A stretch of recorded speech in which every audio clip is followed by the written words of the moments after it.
আমরা দেখছি যে নিউজ অনেক অনেক গণমাধ্যমে এসছে, ফেসবুকেও আমরা দেখছি, সেটা হচ্ছে যে আমাদের কাছে অনেকে প্রশ্ন করেছেন যে ইলন মাস্কের সাথে প্রফেসর ইউনূসের কথা হয়েছে কিনা। আমরা বলছি হ্যাঁ, কথা হয়েছে, বাট এ বিষয়ে আমরা পরে আপনাদেরকে আরও ডেভেলপমেন্ট জানাবো। আমরা একটু কনফার্ম করতে পারি ওনার সাথে আলোচনা হয়েছে এবং এটা সামনে এটার পুরো ডিটেলসটা আমরা আপনাদেরকে জানাবো। অনেক ফ্যামিলি আছে তারা চাচ্ছেন অ্যাটলিস্ট যে ফ্যামিলি ভিসাটা আছে সেই ভিসাটা যাতে চালু হয়, যাতে ফ্যামিলিটা মানে আর্দ্রভাবে এখানে চলে আসে, বাট তার বাচ্চাটা আসতে পারছে না।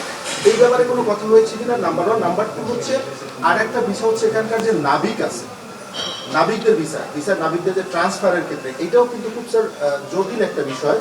এই দুইটা এবং ইন্টারনাল যে ট্রান্সফার, এই প্রত্যেকটা বিষয়ই আমরা শুনছি। আমরা প্রফেসর ইউনূস নিজের থেকে আজকে বাংলাদেশি কমিউনিটির ভাই বোনদের কাছ থেকে তাদের যেগুলো সমস্যা যেগুলো তারা ফেস করছে উনি নিজে শুনছেন। তো এটা সঠিক সময়ে এটা আসলে টেক আপ করা হবে আমরা বলছি। কিন্তু আপনার এটা বুঝতে হবে যে এটা একটা পুঞ্জীভূত একটা সমস্যা। সেই 2012 সালের থেকে এই সমস্যাটা শুরু, একদিন না, এই 12টা বছর হয়ে গেছে। তো উনি এটা টেক আপ করেছেন, উনি এটাকে নিয়ে আস্তে আস্তে সবার সাথে কার সাথে কথা বলতে হয়, কীভাবে এটা ডিল করতে হয়, সবগুলো প্রত্যেকটা এভিনিউ এক্সপ্লোর করা হচ্ছে।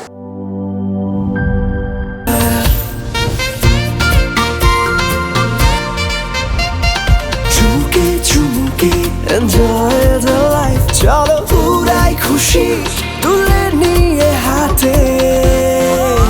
Cheer up, oh oh, cheer up, oh oh, cheer up, oh oh, cheer up. চিল হবে রিফ্রেশিং মুডে। চিয়ার আপ, চলো উড়াই খুশি।